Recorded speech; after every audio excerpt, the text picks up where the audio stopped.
네, 오늘 청년부 예배를 함께하는 우리 사랑하는 청년들 환영하고 축복합니다. 오늘따라 현장에 계신 분들이 그렇게 소중할 수가 없네요. 네, 우리 영상으로 함께 하시는 분들도 같이 인사 나누지 못한 지체들 함께 나눴으면 좋겠습니다. 우리 혜린 자매, 그 다음에 누구야? 영희 형제, 우리 여민, 에릭, 서희 자매, 우리 규민 형제도 있네요. 그다음에 우리 연수 자매는 여기 있고, 지환 형제, 우리 한나 자매, 채원 자매도 있네요. 오랜만이에요. 우리 은혜 자매도 있고, 혹시 제가 인사 못 나눈 분들이 있으면, 같이 댓글 남겨주시면, 제가 예배 드린 걸 좀 확인할 수 있습니다. 우리 청년들 확인할 수 있으니까 꼭 안 남겨주신 분들은 남겨주시기 바랍니다. 그리고 아시죠? 이거 이렇게 얘기하더라고요. 오해하지 말고 드세요. 족대꾸알? 알아요? 좋아요, 댓글, 구독, 알람 설정 꼭 해주시기 바랍니다.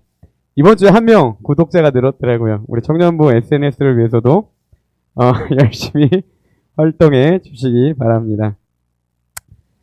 지난주에 제가 리더들한테 부탁해서 청년부 설문지를 받았어요. 그래서 몇몇 분들이 해주셨어요. 그래서 나는 리더들이 했구나라고 생각했는데 알고 보니까 유림자매의 셀에서 많이 한 것 같아요. 그죠? 거기서 좀 많이 해서 이야기 나왔다고 하는데 다른 리더들 뭐야? 어떻게 된 거야? 안 남긴 사람들. 내가 이거 알 수도 없고. 어찌됐건 제가 어떤 설문지를 남겼냐면 혹시 보셨어요? 단톡에? 뭐라고 남겼냐면 40일 동안 내가 만약에 40일 동안 이 땅에서 살 수 없다면 어떻게 보내겠습니까? 이런 걸 보냈어요. 근데 이제 여러 가지 대답들이 나왔는데 나는 그게 제일 많을 줄 알았어요. 뭐냐면 하나님 앞에 가기 전에 연습을 하겠다. 그러니까 뭐예요? 뭐 신앙을 더 말씀을 보거나 뭐 기도를 더 하거나는 이게 제일 많을 줄 알았거든요. 근데 그건 한 명. 대부분 공통적으로 하는 얘기가 있었어요. 뭔 것 같아요? 그냥 내가 생각했을 때 나는 뭐 했을 것 같아요? 다 이거예요. 대부분. 뭐냐면 사랑하는 사람들과 함께 같이 보내기. 뭐 저도 다를 바 없더라고요. 저도 딱 이 질문을 내 스스로에게 먼저 물어봤을 때 제일 먼저 했던 얘기가 뭐냐면 가족들과 함께 보내는 거. 이건 것 같아요.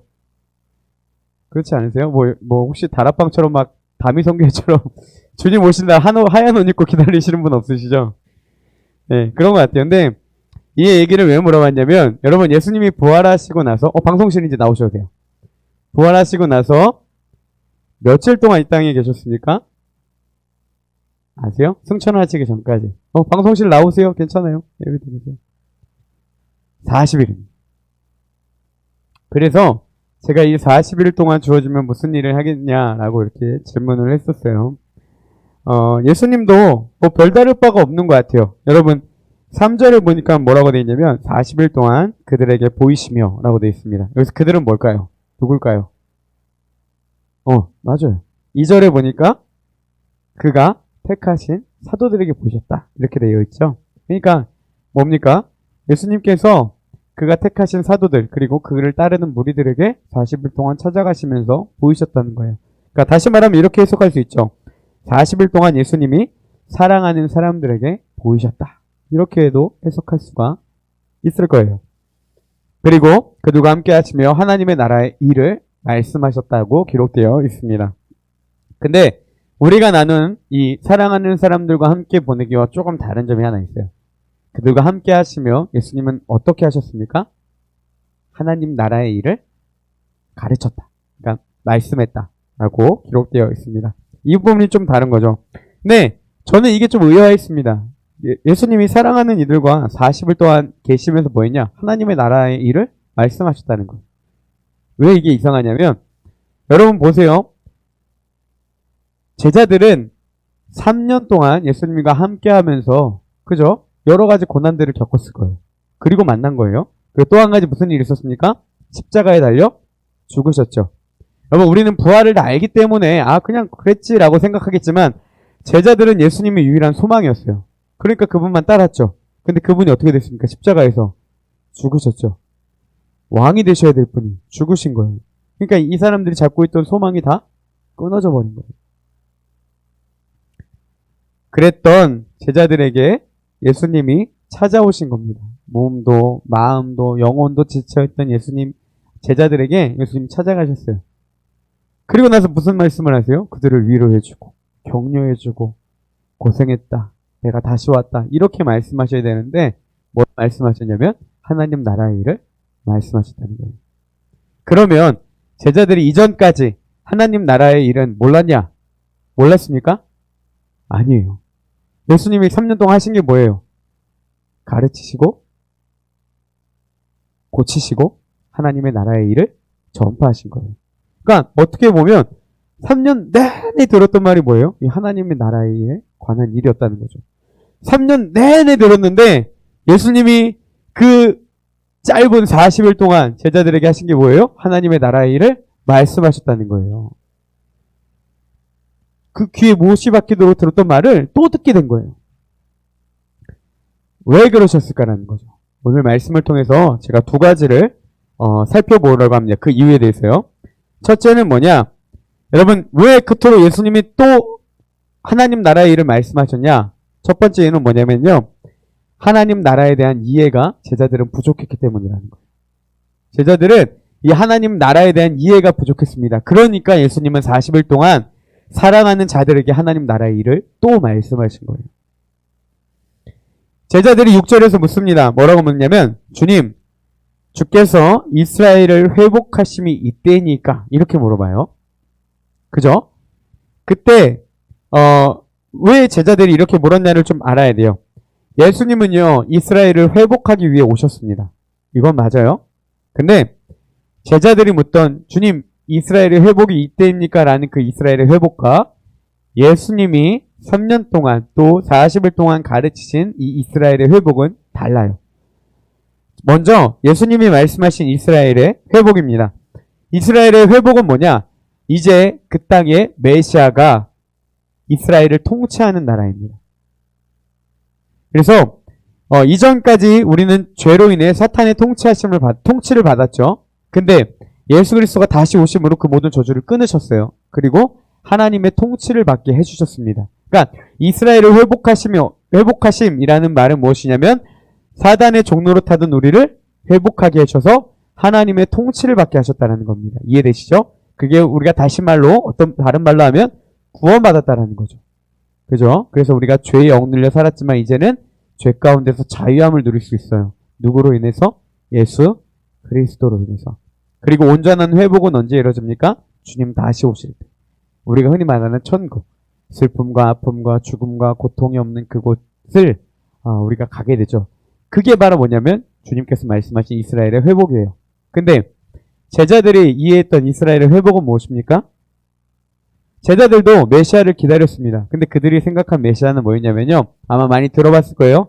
다윗 왕이나 솔로몬 왕 때의 그 부유했던 강대국이었던 이스라엘이 다시 이루어질 것들을 기대했다는 거예요. 그러니까 주님은 이 땅에 왕으로 오셔서 우리의 영혼을 통치하시고 그죠? 우리를 구원해 주시는 통치의 개념인데 이 사람들은 어떻게 했냐면 당시에 이스라엘을 괴롭히던 로마의 압제로부터 그들을 구원해줄 강한 왕이 올 거라고 생각했다는 거예요.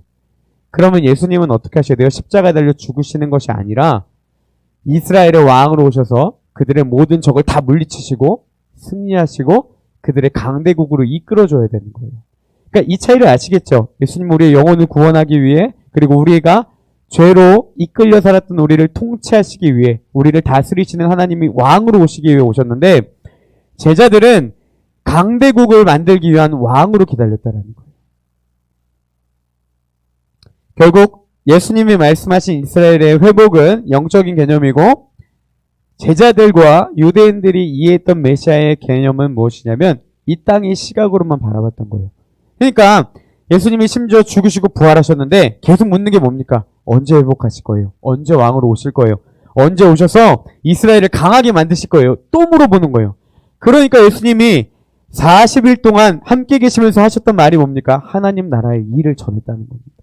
왜? 그들이 이해하지 못했기 때문이죠. 근데 여러분 우리 안에도 있는 중에 이런 게 굉장히 많습니다. 우리는요 예수님으로 인해 하늘의 것을 사모하는 자들입니다. 아멘이시죠? 방송 아멘?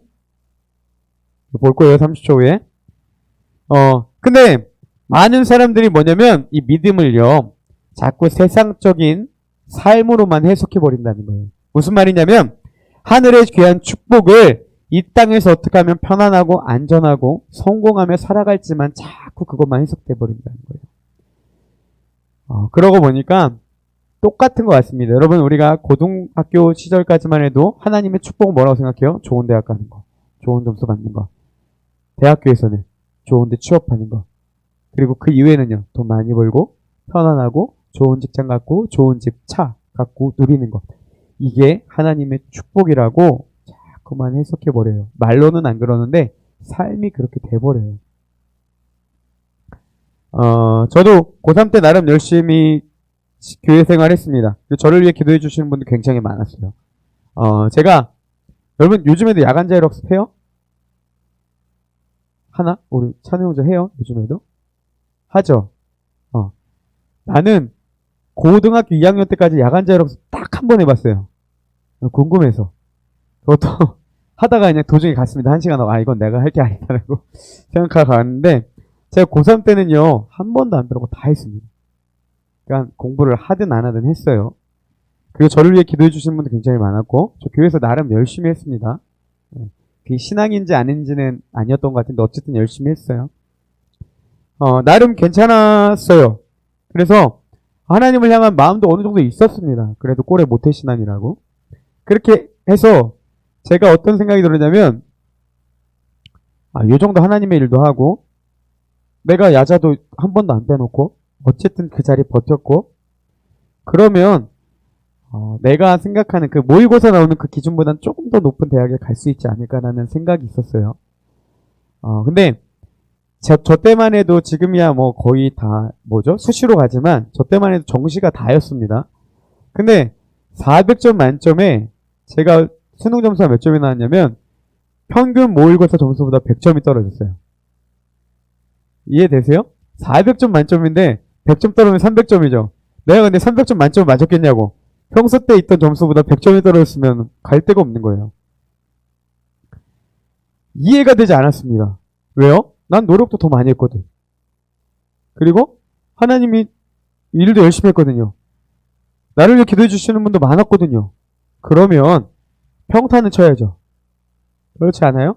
평균은 쳐야죠. 나는 마음도 되게 평안했거든요. 하나님 나를 인도해 주실 거라는 게 있었거든요. 뭔가 다르겠구나. 이번 수능 그랬는데 채점마다 뛰쳐나갔습니다.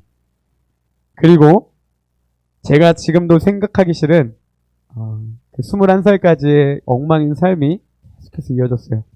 저는 정말 이해되지 않았어요. 하나님 나한테 왜 그러시는 거예요? 왜 나를 이렇게 벌어주시는 거예요? 나는 어쩔 수 없는 사람이에요? 그렇게 원망을 엄청 많이 했던 것 같아요. 왜 나를 외면하시는지, 내가 그렇게까지 했는데 왜 도대체 나한테 그렇게 하시는지 저는 도저히 이해되지 않았습니다. 근데요, 지금 이렇게 돌이켜서 그때를 돌이켜 생각해 보면 내가 만약에 그때 좋은 대학 갔잖아요. 그러니까 좋은 대학이라는 게 제가 욕심 안 부립니다. 그냥 내 점수에서 조금 더 나오는 대학에 내가 원하는 대학에 갔다면 저는 분명히 제 성향상 하나님 무조건 떠났습니다. 그리고 그때의 시간상 다 얘기하진 못하겠지만 그때 골곡들이 있었기 때문에 제가 그 어려운 시기 때 하나님이 저를 어떻게든 두들겨 패서 잡아주신 시절이 있어서 제가 지금 목회자로 나아갈 수가 있게 되었습니다. 그러니까 세상적으로 보는 시각에 축복은 저에게 하나도 없었어요. 그죠? 좋은 점수 받고 좋은 대학 가야죠.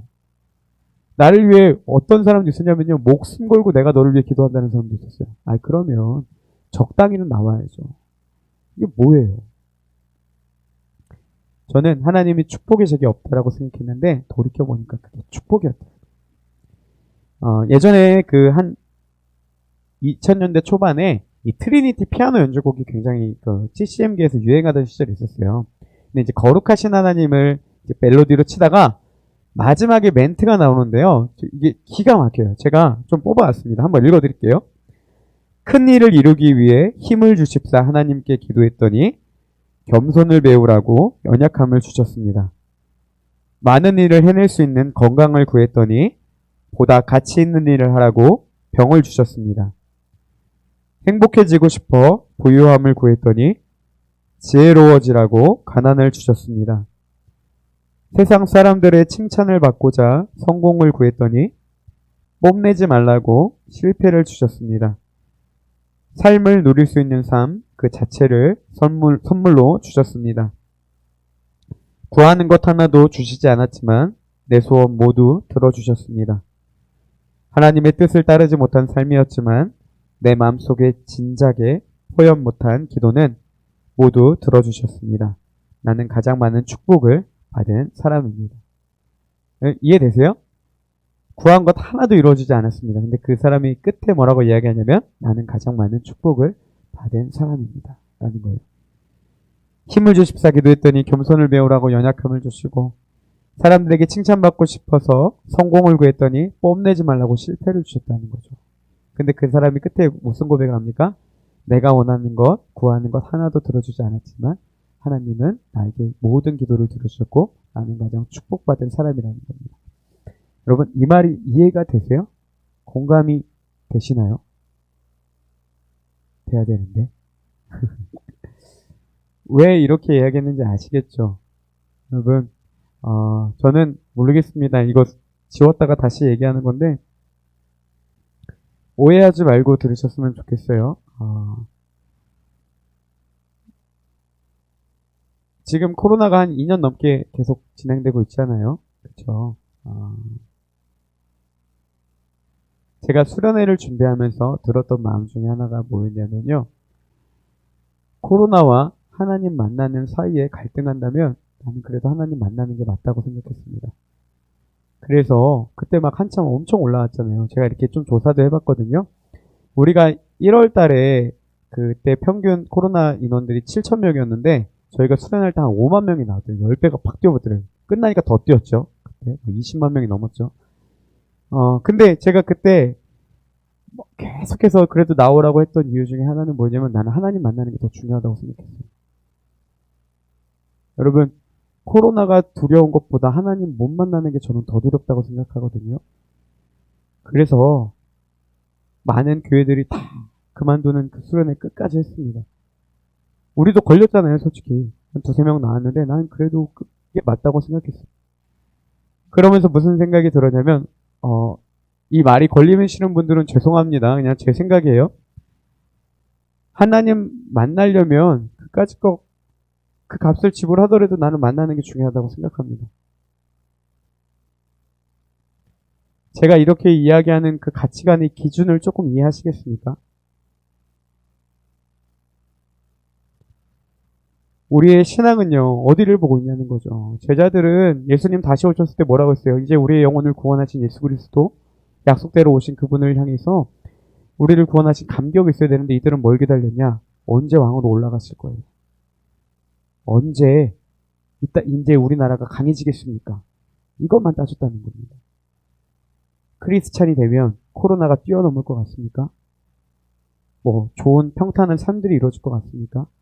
여러분, 성경이 말하는 형통함은요, 아무런 어려움 없이 고난을 다 이겨낸다 이 말이 아닙니다. 성경이 말하는 형통함은요, 고난이 올 때에도 뛰어넘을 수 있는 능력이 주어지는 게 형통함이라는 거예요. 고난이 없다라는 말이 아니라 고난을 뛰어넘을 수 있는 능력이 형통이라는 겁니다. 세상의 것을 바라보면서 하나님의 축복을 다 세상적으로만 해석하는 것이 아니라 진짜 하나님의 나라, 우리의 영혼을 구원해 주시고 우리를 온전히 다스리시는 그 하나님의 은혜를 구하는 우리 청년들이 되기를 주님의 이름으로 축복합니다. 둘째는요, 예수님이 왜 하나님의 나라의 일을 가르치셨냐? 그것은요, 하나님 나라가 우리 가운데 임하기 위해서 가르치셨다는 겁니다. 예수님은요, 제자들에게 이제 만나시며 하나님의 나라의 일을 말씀하셨어요. 그리고 어떻게 하십니까? 4절에 보니까 제자들에게 뭐라고 말씀하세요? 너희는 예루살렘을 떠나지 말라. 그리고 내게서 들은 바 아버지께서 약속하신 그것을 기다리라. 하나님의 나라의 일을 가르치시고 뭐라고 하세요? 약속하신 그것을 기다려. 떠나지 말고. 이렇게 말씀하시죠. 그 약속하신 것이 무엇입니까? 5절에 보니까 요한은 물로 세례를 줬지만 너희는 몇 날이 못 돼요? 성령으로 세례를 받을 것이다. 다시 말하면 성령님이 우리 가운데 임할 것이다. 그러니까 하나님의 나라의 일을 가르치시고 뭐라고 말씀하십니까? 성령을 기다려라. 이렇게 말씀하시는 거예요.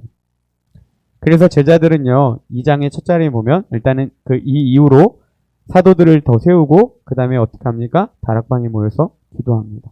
그때 놀라운 일들이 그들 가운데 나타나게 되는 거죠.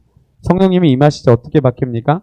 하나님, 이스라엘을 회복하는 때가 이때입니까? 라는 그 고백들이 세상적인 시각이 확 바뀌어버려요. 그리고 이전과 다른 성령의 이끌림을 받는 삶을 살게 된다는 겁니다.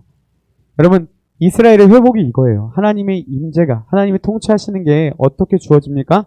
성령님이 우리 가운데 임하실 때 우리가 그 하나님의 다스리심을 받는 것. 이게 하나님의 나라의 회복, 임함이라는 거예요.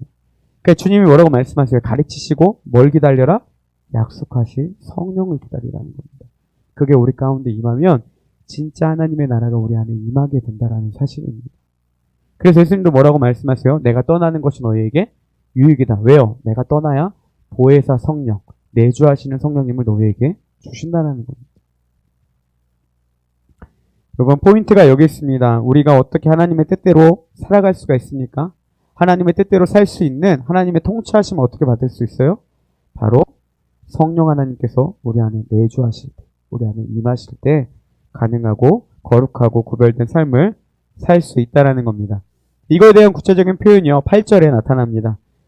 우리 8절 말씀 너무나도 유명한 말씀인데 우리 성경책을 보고 같이 한번 읽겠습니다. 다 되셨죠? 함께 읽겠습니다. 시작. 오직 성령이 너희에게 임하시면 너희가 권능을 받고 예루살렘과 온 유대와 사마리아와 땅끝까지 이르러 내 증인이 되리라 하시니라. 아멘. 네, 아까 아멘이라니까 우리 지체들 아멘 많이 했네요. 자, 8절의 말씀을 하나하나씩 보겠습니다. 첫 번째 뭡니까? 오직 성령이 너희에게 임하시면. 자, 약속하신 성령을 기다리라고 했어요. 그죠? 그 성령님이 우리 안에 임하면 어떤 일이 일어납니까? 그 뒤에 보면 너희가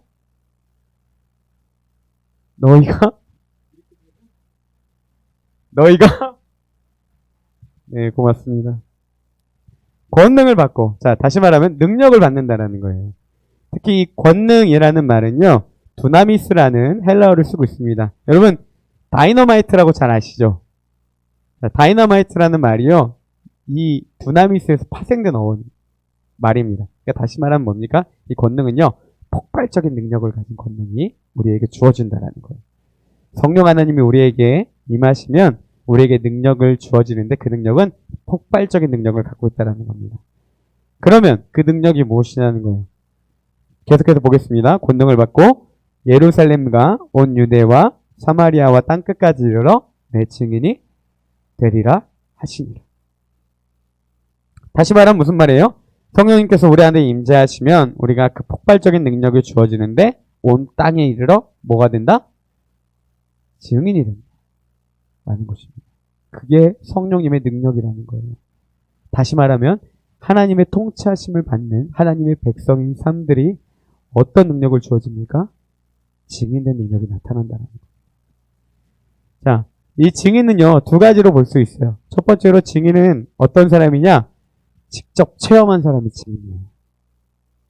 여러분, 만약에 다른 사람이 삶의 이야기를 들었어요. 아니면 간접적으로 체험한 거를 가지고 우리가 증인으로 설 수가 없습니다. 그죠?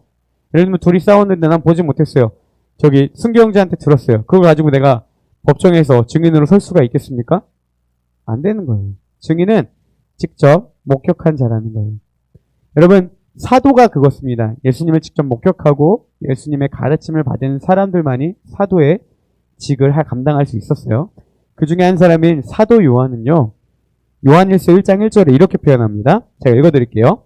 태초에 있는 생명의 말씀에 관하여는, 이 태초에 있는 생명의 말씀에 관하여는, 이건 뭐냐면 예수님을 나타내요. 그래서 요한이 쓴 요한복음에도 보면 예수님을 태초의 말씀, 그리고 말씀이 육신이 되어 오신 분, 이렇게 표현합니다. 그러니까 예수님에 대하여는 이겁니다. 뭐라고 표현하냐? 우리가 들은 바요, 눈으로 본 바요, 자세히 보고 우리의 손으로 만진 바라는 겁니다. 그러니까 사도 바울이 예수님 어떤 분입니까? 우리가 듣고 눈으로 보고 자세히 보고 손으로 만진 분이라는 거예요. 그럼 뭡니까? 직접 목격했다라는 겁니다. 여러분, 예수님을 직접 경험한 증인, 목격한 자들이 예수님의 증인이 될 수 있다는 겁니다. 반대로 말하면 성령의 폭발적인 능력이 우리 안에 주어졌을 때 우리가 증인이 되는데, 그죠? 그러면 우리가 증인이 된다는 말은, 성령님이 우리 안에 임하신다는 말은 뭐냐면 우리가 예수님을 직접적으로 경험할 수 있는 은혜, 능력이 주어진다는 표현입니다. 이해되시죠? 여러분, 다른 사람들의 삶에 나타난 주님의 이야기를 듣고 간접적인 체험을 듣는 것도 물론 중요해요. 설교를 통해서 제가 만난 하나님을 나누고, 제가 말씀 가운데 경험한 하나님을 나누고, 그걸 보고 도전을 받고 또 은혜를 받고 중요합니다. 근데 가장 중요한 게 있어요. 여러분, 증인은요, 남의 이야기를 듣고 도전받는 것으로 끝나는 게 증인이 아닙니다. 증인은 직접 내가 만난 하나님이 있어야 된다는 거예요. 여러분, 오늘 말씀을 통해서도, 오늘 예배를 통해서도 제가 전하는 하나님, 제가 만난 하나님만을 듣고 끝내시면 안 됩니다. 중요한 거는 여러분들 꼭 하나님을 만나셔야 한다는 겁니다. 그러면 우리가 하나님을 만나기 위해 해야 될 게 무엇입니까? 주님이 약속하신 그 성령 하나님, 주님을 기다리고 기도하며 인내하고 그분의 임재하심을 사모해야 한다는 것입니다. 그래서 제가 기도회를 할 때마다 항상 가장 먼저 하고 항상 빠뜨리지 않는 기도 제목이 이겁니다. 여러분, 성령의 충만함이 임할 때 우리가 주님을 목격하게 되는 능력이 나타나게 된다는 것입니다. 예수 그리스도의 참된 증인이 되시기를 축복합니다. 주님을 눈으로 보고 귀로 듣고 손으로 만지며 주님을 살아계심을 직접 경험하는 우리 사랑하는 귀한 청년부 되기를 축복합니다.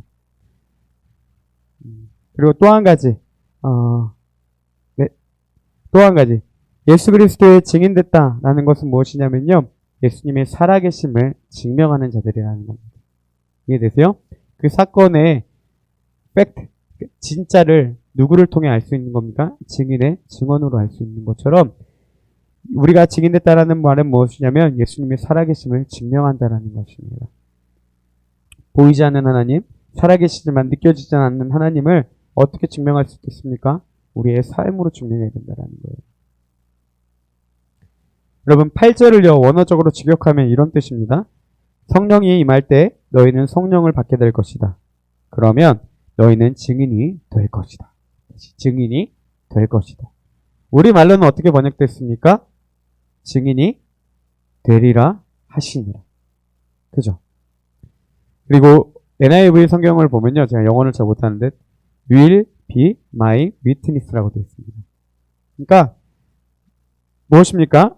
내 증인이 된다라는 것이에요. 근데 이거를요, 많은 사람들이 이 되리라라는 표현을요, 명령형으로 이해합니다. 그래서 어떻게 하냐면 성령님이 우리에게 임하시면 권능을 받게 된다. 그러니까 너희들은 어떻게 되라? 증인이 되라.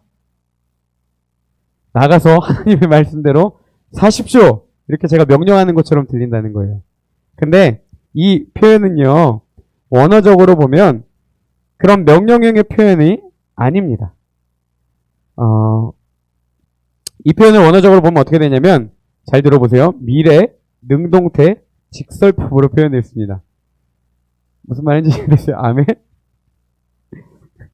자, 그러니까 되리라라는 표현이 명령형이 아니라 미래, 능동태, 직설법으로 표현했습니다. 뭔 소리냐? 그냥 하나만 기억하세요. 여러분, 증인이 되어야 합니다. 성령을 충만하심을 받으면 권능이 주어지기 때문에 증인이 되어야 합니다. 이게 아니에요. 증인이 된다라는 거예요. 그러니까 당한다라는 거예요. 내가 증인으로 당한다라는 거예요. 이해되세요? 무슨 말인지? 내가 성령의 충만함을 받으면 그냥 이렇게 되면 증인이 되어 있다라는 거예요. 될 거라는 거예요. 무슨 차이인지 아시겠죠? 여러분, 나가서 증인이 되라는 말이 아니에요. 해봤죠? 안 되죠? 여러분, 우리 여기 대부분의 사람들 하나님의 뜻대로 살기 싫은 사람이 어디 있어요? 마음은 원인데 육신이 약하니까 안 되는 거죠. 우리 실패 많이 해봤잖아요. 근데 내가 결단하고 매번 예배 때마다 도전하는데 안 돼요. 주님이 뭐라고 말씀하십니까? 오직 성령이 너희 안에 임하실 때 폭발적인 능력, 증인된 삶이 나타날 수 있는 능력이 우리에게 주어지고 우리의 삶은 예수 그리스도의 증인으로 될 것이라는 거예요. 여러분, 하나님의 말씀을 지키는 것이 전적인 나의 의지라고 한다면요, 저는 하나님이 불공평하다고 생각합니다. 왜요? 사람은 성향이 다르거든요. 여러분, 우리 친구들이나 주변의 사람들 그렇지 않습니까? 의지가 강한 사람들이 있어요. 저는 연예인 보면 좀 존경하는 사람 중에 하나가 유재석이라는 사람이에요. 아, 그 사람 의지가 진짜 강한 것 같아요. 신동엽이랑. 근데 저는 달라요. 저는 의지가 진짜 약해요. 근데 뭐 예를 들면 영민 형제는 의지가 강해서 하나님 말씀을 잘 따라요. 근데 나는 의지가 약해서 못 따라요. 그럼 좀 불공평하지 않아요? 그런 생각 안 해보셨어요? 내가 여태까지 의지 없는 삶을 살다가 예수님 만나서 삶이 변했는데 또 넘어져요. 왜? 내가 여태까지 그렇게 살았으니까. 의지가 약하니까. 이걸로 해석이 됩니까? 그럼 좀 뭔가 좀 부당하지 않아요? 근데 주님 뭐라고 말씀하세요? 의지로 내 말씀을 이루는 것이 아니라 오직 성령이 너희 안에 임할 때 그 능력을 우리에게 주어진다는 것입니다. 다시 말하면 내 자신의 의지로 말씀을 이루라는 것이 아니라요. 우리가 의지를 들여서 하나님을 의지하라는 겁니다. 그러니까 의지를 들여서가 아니라 하나님을 의지할 때 주님의 그 능력으로 말미암아 우리가 말씀을 이룰 수 있는 능력이 주어진다는 거죠. 그러니까 내가 결단하고 이루자 막 목적하고 노력하고 해서 말씀이 이루어지는 게 아니라 하나님을 의지할 때 주님이 주시는 능력으로 그것들을 행할 수 있다는 거예요. 그러니까 어느 누구에게나 모두에게나 공평적으로 주어진 게 뭡니까? 성령님이 임하시면 우리가 그 능력대로 살아갈 수 있는 힘이 주어진다는 사실입니다. 그래서 하나님은 공평하시고 누구에게나 평등하신 분이세요. 주님의 약속을 믿고 나아가는 자들에게 그 약속을 반드시 이루시는 분이십니다. 뭐라고 말씀하십니까? 악한 자라도 자녀에게 좋은 것을 줄지 알거든 하물며 구하는 너희에게 내가 성령으로 이렇게 주지 않겠느냐. 분명히 말씀하셨어요. 이걸 믿고 나아가는 자들에게 하나님은 약속하신 그 귀한 성령 하나님을 우리 안에 부어주신다라는 사실입니다. 여러분 이 말씀을 믿으시기를 바랍니다. 그리고 능력 있는 삶을 나타내시기를 소망합니다. 그리스도인들이 특히 이제 다 성인이 된 20살 넘는 우리 청년들이 부모님의 이끌림에 따라서 신앙생활하거나 아니면 습관처럼 나오는 거 여러분 이제는 그 나이 아닙니다. 본인들이 판단하시고 본인들이 결정하시고 예수님의 살아계심을 진짜 믿는다면 기왕 믿을 거 능력 있게 믿으시길 바랍니다. 주님 우리에게 약속하셨습니다. 내가 성령을 너에게 보내는데 그 성령님이 우리 안에 임할 때 증인된 능력 두 가지 얘기했죠. 예수님을 직접 경험할 수 있는 은혜, 예수님의 증인된 삶, 말씀의 삶이 나타나는 은혜가 우리 안에 주어진다는 것입니다. 이제 말씀을 맺겠습니다. 여러분 제자들이 말했던 이스라엘의 회복은 이 땅에서의 잘 살고 평안한 회복이었습니다. 근데 주님이 말씀하신 하나님의 나라의 개념은 무엇입니까? 우리가 하나님의 뜻대로 이끌림 받고 살아가는 삶이었습니다. 그것은 어떻게 주어지나요? 성령 하나님께서 우리 안에 충만하게 임하실 때 우리가 가능하다라는 것입니다. 여러분 하나님은 우리에게 말씀을 이루라고 요구하시는 게 아니에요. 물론 그렇지만 더 근본적인 것 성령님이 우리 안에 충만하게 임할 때 우리의 그 능력이 나타난다라는 것입니다. 예수님 이것 주시려고 이 땅 가운데 오셨습니다. 우리가 그 은혜들을 사모하고 나아가시는 사랑하는 우리 귀한 청년부가 되기를 주님의 이름으로 축복합니다.